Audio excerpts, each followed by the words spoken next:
The night my husband decided he deserved more excitement than our life together, he came home at 4 in the morning smelling like a stranger's perfume, with a credit card receipt in his jacket pocket for a hotel I had never stayed in. He did not apologize. He did not explain. He looked me in the eye, kissed me on the forehead like I was a child he was putting to bed, and told me I was imagining things. I had been married to this man for 11 years. I had built a home with him, buried my mother next to his side of the family plot because he asked me to, and signed my name off a business loan so his brother could open a restaurant I never ate a meal at. And standing in my own kitchen at 4 in the morning with his cologne mixing with someone else's smell, I realized something very quietly. I was not imagining things. I was finally seeing clearly, and what I saw was going to change everything. Before we go any further, I want to ask you something real. If someone you loved and trusted handed you a reason to finally stop trusting them, would you confront them immediately, or would you go quiet and start watching? Because what I chose to do in that silence changed the entire outcome of this story. Stay with me. Because the moment I stopped reacting and started paying attention, the truth started walking toward me on its own. My name is not important right now. What matters is that for 11 years I was the kind of wife that people around me called a blessing. I cooked real meals. I remembered birthdays. I showed up to every work event my husband Marcus had, stood next to him in rooms full of people he wanted to impress, and smiled until my face hurt. I worked. I contributed. I gave up a job offer in another city because he asked me not to go. I said no to a promotion that would have required travel because he said he needed me home. I folded my whole self into the shape of our marriage, and I did it willingly because I genuinely loved the man I thought I had married. The man I had married was calm, attentive, and grateful. He used to leave notes on the kitchen counter.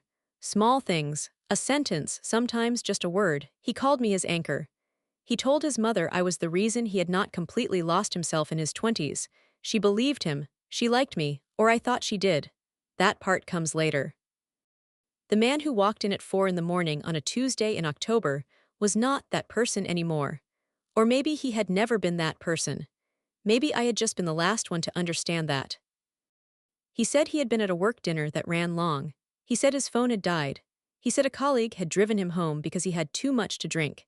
He said all of this in a flat, unbothered voice while he pulled off his shoes at the door and I stood at the edge of the hallway watching him. I had been awake for 2 hours waiting.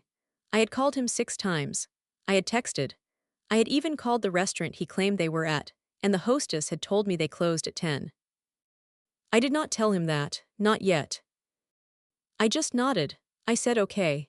I went back to bed, and I lay there in the dark with my eyes open, and I made a decision that I had never made before in 11 years of marriage. I decided to stop telling him what I knew. I decided to start collecting it instead. The receipt had been the first thing. I had found it when I pulled his jacket to hang it up, something I had done for years out of habit. It slipped out of the inside pocket. A hotel downtown. One night. Room service. The date was that same evening. The charge was on a credit card I did not recognize, which meant it was not our joint account, which meant he had a separate card I did not know about. I took a photo of the receipt on my phone. I put the jacket on the hook. I went to bed. That was the beginning. I want you to understand what kind of woman I am so you understand what the next few months looked like. I am not dramatic. I do not explode. I process slowly and I move quietly. I am the person who, when something is wrong, goes very still on the outside while everything on the inside rearranges itself. My mother used to say I had the patience of someone waiting for weather to change. She meant it as a compliment. For most of my life, I thought it was one. In the weeks after that night, I started paying attention in a way I never had before. Not in a panicked way, in a very calm, very organized way. I started noticing his phone habits. He had always been open with his phone. We had each other's passwords, or so I thought. One night I picked up his phone to check the time because mine was charging in the other room and the screen asked for a passcode I did not know. He had changed it. I set the phone back down. I did not say anything. I started checking our joint accounts more carefully. For years, I had trusted him to manage the finances. Not because I was not capable, but because he had asked to handle it early in our marriage, and I had let him. I had access to the accounts, I just rarely looked. When I started looking, I noticed things. Small withdrawals in cash, $200 here, $300 there, always on weekday evenings. Always on days he told me he was working late. The amounts were not enormous. That was the clever part. They were just small enough to feel like nothing, but when I added them up over 4 months, I was looking at over $4,000 I could not account for. I did not confront him. I opened a personal savings account at a different bank. I started moving a small amount of my own paycheck into it every 2 weeks.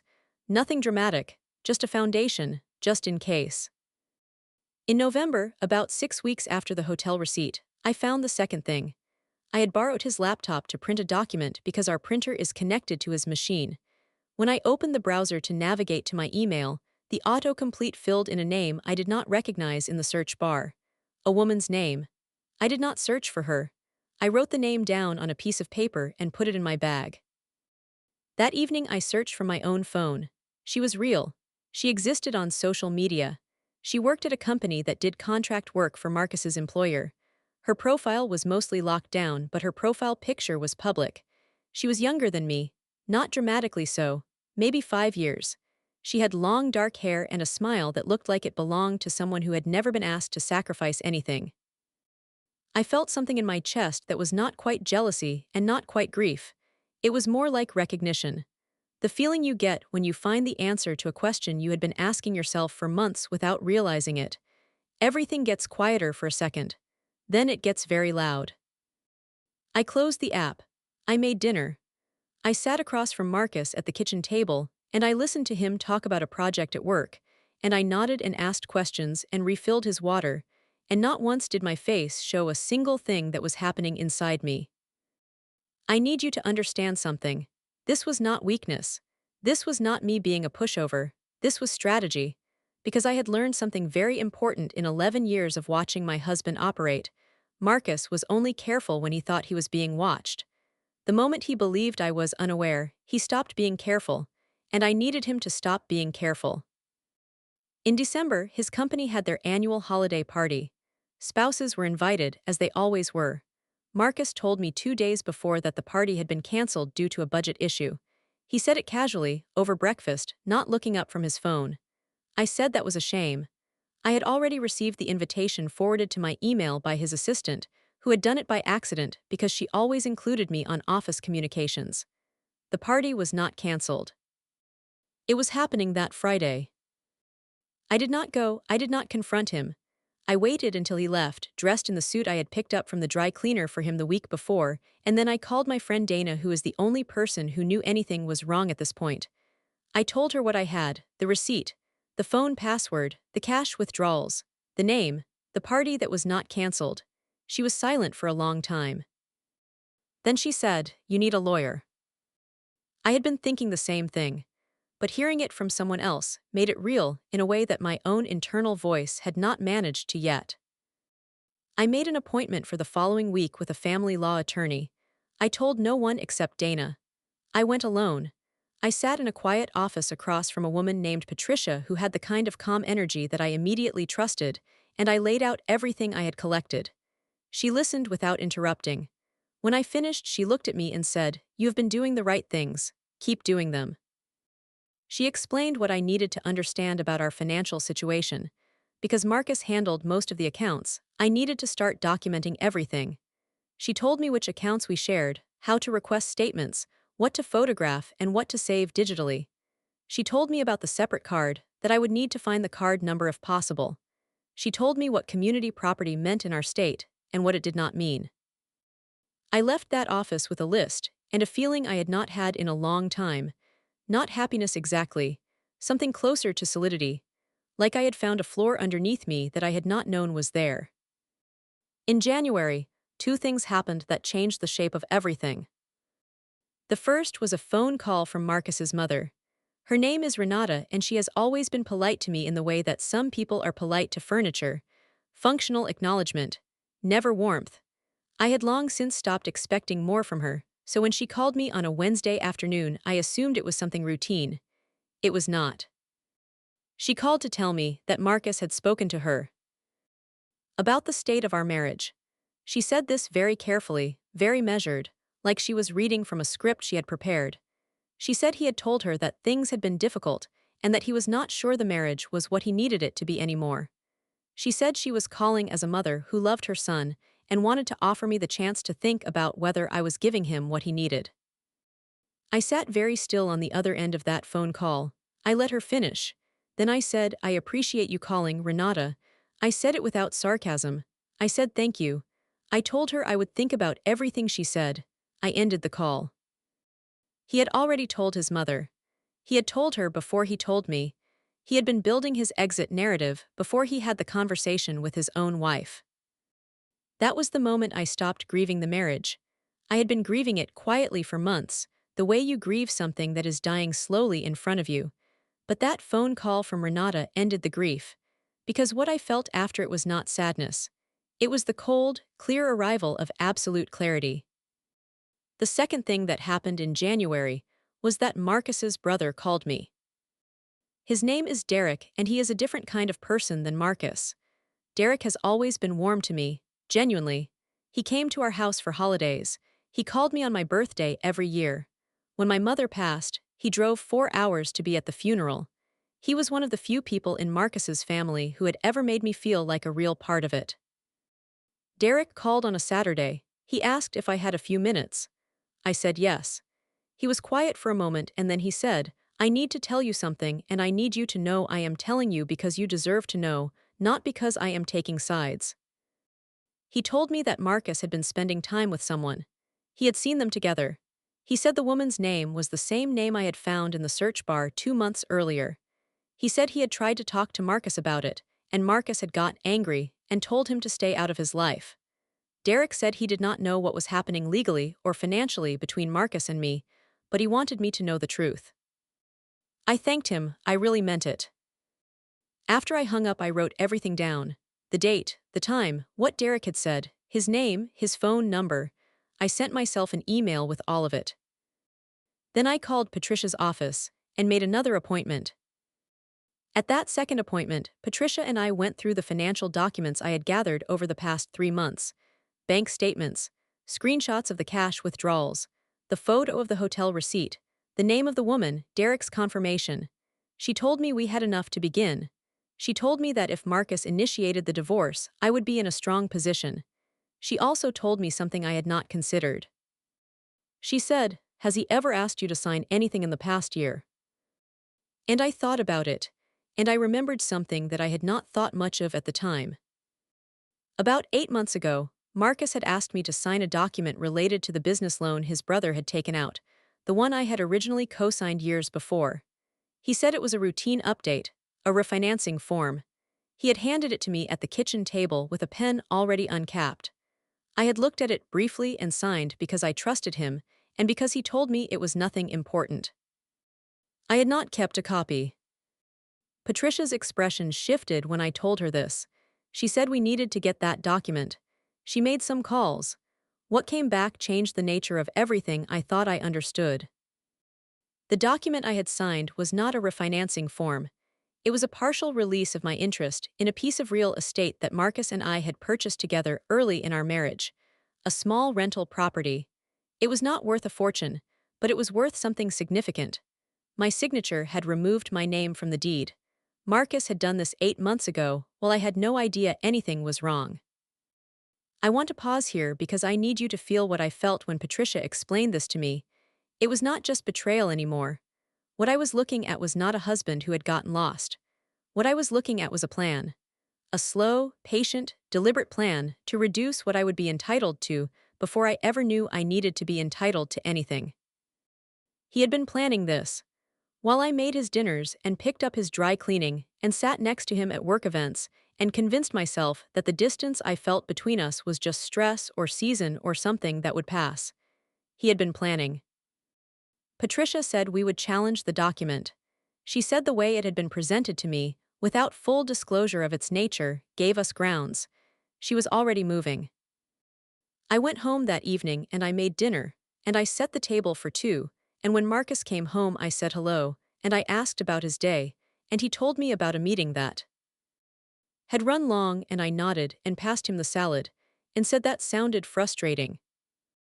I did not tell him a single thing. February brought the next layer, and this one came from a direction I had not anticipated. A woman named Carla contacted me through a mutual friend. Carla worked in the same building as Marcus, in a different company on a different floor. She had seen me at events before. She knew who I was. She reached out because she had heard something at work and it had been bothering her, and she did not know what to do with it. What she had heard was a conversation. She had been in a shared lounge area on her floor when two people came in, apparently not realizing she was there, sitting behind a partition. One of them was Marcus. The other was a woman she did not know by name. The woman was asking Marcus when he was going to tell his wife. Marcus had said soon. I am handling it. The woman had said, you said that 2 months ago. Marcus had said, I need to time it right. There are financial things I have to get in order first. Carla had written it down on her phone, immediately because something about it had felt important. When she reached out to me, she sent me a screenshot of the note with the date and time she had typed it. I added it to the file I had been building. By now the file was significant. I had the hotel receipt photo. I had the cash withdrawal records. I had the separate credit card I had managed to trace through a statement I found misfiled in a drawer while I was looking for something else. I had Derek's testimony. I had the property document that Patricia was challenging.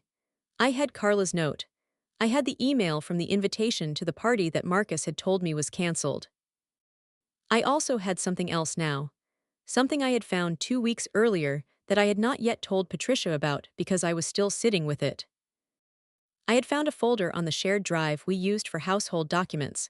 It was labeled with a series of numbers and letters that meant nothing at first glance, but when I opened it, it contained something that explained a great deal. It was a collection of documents related to a life insurance policy. The policy was on me. Marcus was the sole beneficiary. There was nothing wrong with that on its own. We had always had policies on each other. But next to the policy documents was a handwritten note that I recognized as Marcus's handwriting. It was a list of accounts. Next to each account was a number. At the bottom of the list was a total, and next to the total were the words, after settlement. I stared at that note for a long time. Then I photographed it and closed the folder exactly as I had found it, and I went and sat in my car in the driveway for 20 minutes. I am not saying what that note meant.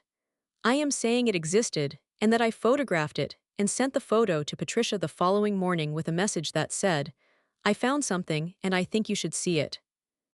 Patricia called me within an hour. That note changed the pace of everything.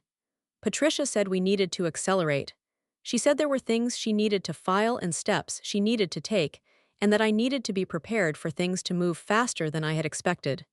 She also said, without telling me anything directly, that she was going to make a call to someone else. I did not ask who. I trusted her. What I did not tell Patricia yet was the thing I had decided to do on my own. Not something dangerous. Not something dramatic. Just something that I had been building toward for weeks without fully realizing it until now. I called Derek. I told him what I had found. Not all of it. Enough. I told him about the property document and what it had done to my ownership stake. I told him about the folder on the shared drive. I did not tell him about the note specifically, but I told him that I had found something that suggested Marcus's plans were more calculated than anyone in the family might realize. Derek was quiet for a long time. Then he said, What do you need from me? I said, I need you to remember the conversation you had with Marcus when you confronted him about the woman. I need you to be willing to put that in writing if it ever becomes necessary. He said, I will do that. He said it immediately, no hesitation. I said thank you. I meant it more than I had meant almost anything in a long time. March came in cold and stayed that way, and then Marcus finally had the conversation I had been waiting for. He sat me down on a Sunday evening. He had a particular look on his face that I recognized from the early years of our marriage when he was about to propose something he thought I would resist. A look of practiced calm. He said he wanted to talk about us. He said he had been doing a lot of thinking. He said he was not happy and had not been for a while, and that he thought we had grown apart, and that he believed it would be better for both of us if we separated. He said it gently, considerately. Like he was doing me a favor. I let him finish, then I said okay. He blinked, he said okay. I said yes, okay. I said I had been doing some thinking too. I said I had spoken to an attorney and that I thought it would be best if we handled everything fairly and with full transparency. I said that word very deliberately. Transparency. Something moved across his face. Just briefly. Not quite panic. More like the first small shift of someone who had just realized the ground might not be where they thought it was. He said, of course. He said he wanted things to be fair too. He said he had also spoken to an attorney, just to understand his options. I said that was good. I said Patricia, my attorney, would be in touch with his. He asked me how long I had been working with Patricia. I said long enough. The conversation ended there. We ate dinner. We watched television. We slept on opposite sides of the bed as we had been doing for months. And the next morning Marcus left for work, and I sat at the kitchen table with my coffee and I felt, for the first time in a very long time, like myself. The legal process began the following week. Patricia's team filed, and what they filed included the challenge to the property transfer document. That got Marcus's attorney's attention immediately. The communication between the two legal teams accelerated. Patricia told me things were moving, and that I should be prepared for Marcus to become less calm than he appeared. She was right. He called me on a Thursday afternoon from work. His voice was tight. He said something about the property and asked what I thought I was doing. I said, I am making sure that what belongs to both of us is treated as what belongs to both of us. He said the document I had signed was legitimate. I said Patricia and I disagreed and that the courts would help us figure that out. He said I was making this harder than it needed to be. I said I was making it accurate. He hung up. An hour later his mother called me. This time she was not measured. This time she said I was being vindictive and that I was hurting her son, and that all Marcus had ever done was try to give me a good life. She said the woman he had been seeing was not the issue, that men had needs, and that a smarter wife would have understood that and found ways to keep her husband interested. I let her finish. Then I said, Renata, everything from here is going to go through the attorneys. I said it calmly. I said goodbye. I ended the call. I did not call her back. I did not respond when she texted.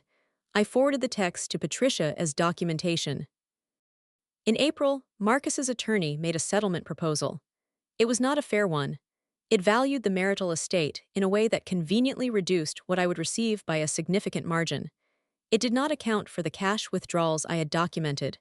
It did not properly value the property that was being contested. It offered me a settlement that would have left me with approximately 60% of what I was actually entitled to. Patricia sent a counter. Marcus's attorney came back with a slightly better offer. Still not right. Patricia held. 2 weeks later, Marcus's attorney requested a meeting with both parties present.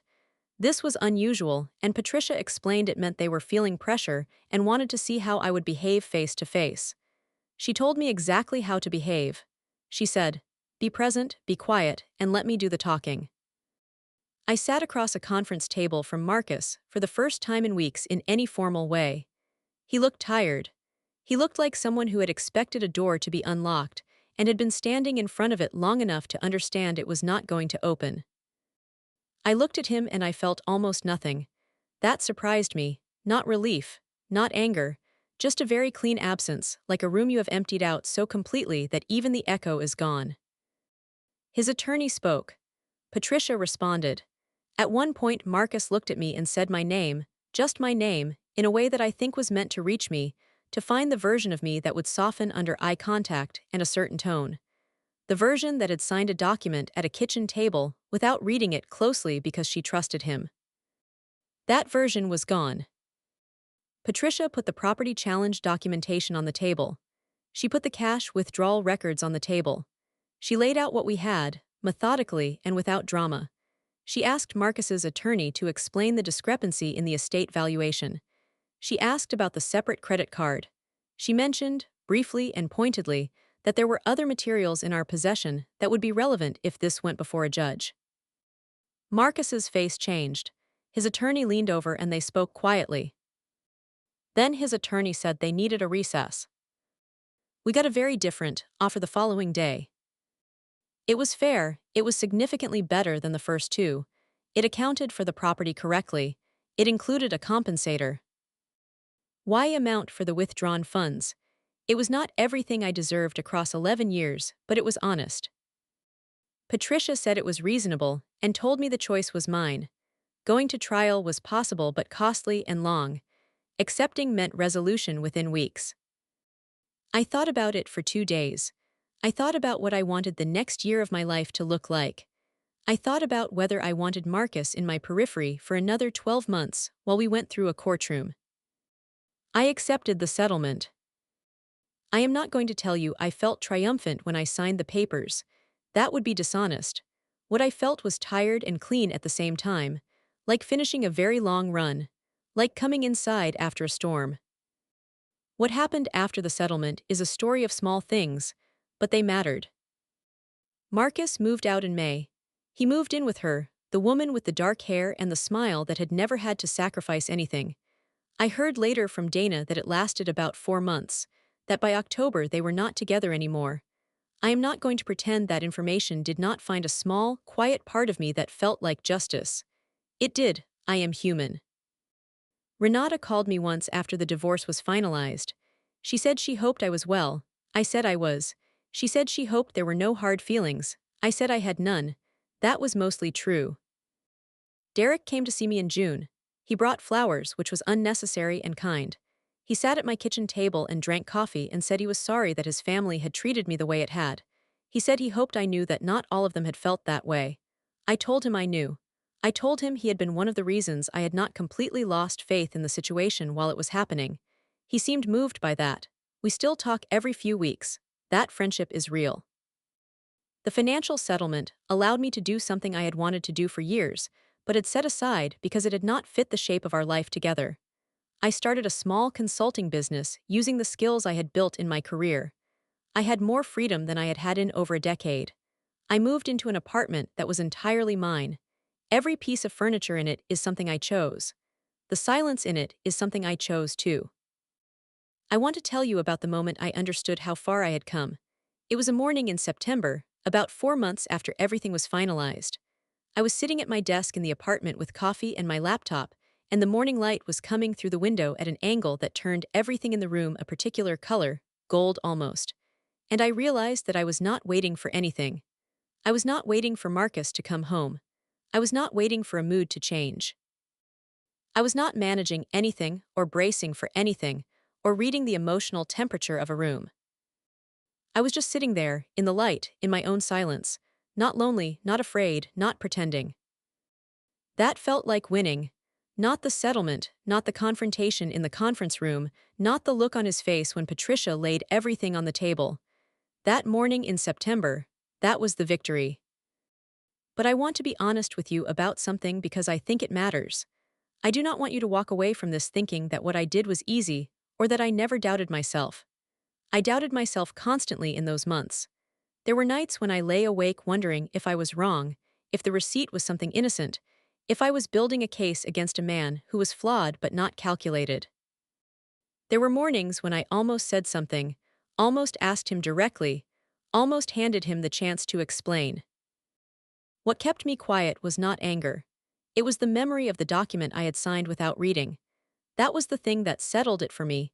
Because a man who makes a mistake, who strays and feels guilt and regrets it, does not quietly restructure the finances first. A man who knows exactly what he is doing arranges the exit before announcing the departure.